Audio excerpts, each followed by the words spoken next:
Well, let's get more on this now with Sami Nader, the director of the Levant Institute for Strategic Affairs. He joins us now from Beirut. Good to have you back with us, Sami. As we heard there from Axel's package, this rise in hostage-taking at Lebanon's banks is increasing. It seems that people are more desperate now to access their own funds.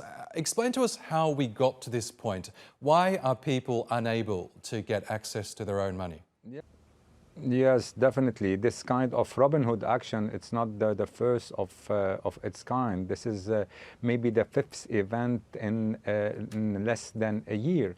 The reason is simple. The authorities are failing into delivering justice, so the citizens are trying to get their own justice. The level of frustration is so high. People had their savings blocked in the banks while they are witnessing and they know about of discriminations in the last 2 years, and according to international reports, the Mood report, the reports delivered by the World Bank, $20 billion went out of the Lebanese banking system, and this to the benefit to some rich people or some people connected with the ruling class. So this is a pure discrimination. This is a double standard policy.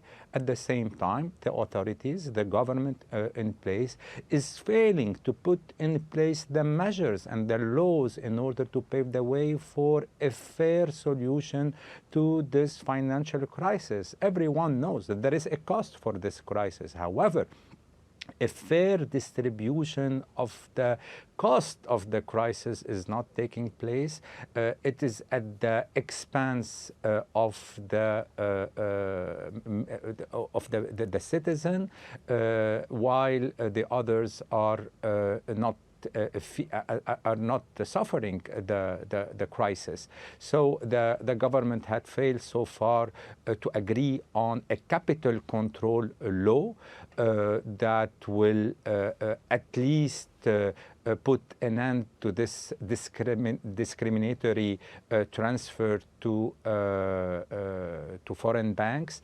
They adopted a banking secrecy Sami, law with the can sole I just interrupt you there, because you and we've spoken a lot about Lebanon's economic woes over the years. What is the ultimate solution here? Does Lebanon, do they need to reach some sort of a wide-ranging deal with, say, the International Monetary Fund in order to get the country's finances back on track?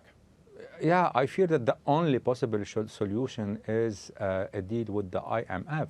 The solution is simple. There is a set of basic reforms that have to take place in order to fix the public finances that is in a very bad situation, to fix the banking sector that is collapsing.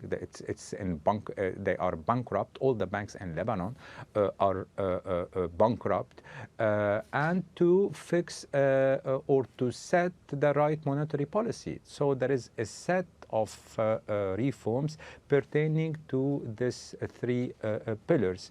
And then you need to inject some fresh money in order to cater for the basic needs of the Lebanese population in terms of buying the wheat, the fuel they need to satisfy their basic needs. The crisis of liquidity today is very big and is having a large, the people are suffering a lot out of this. According to the last report of the World Bank, 84% of the Lebanese population cannot cater for their basic needs. So they are under the line of poverty. So in a summary, you need this long-awaited reforms, but the problem is that this government, the ruling elite in place, is not capable of achieving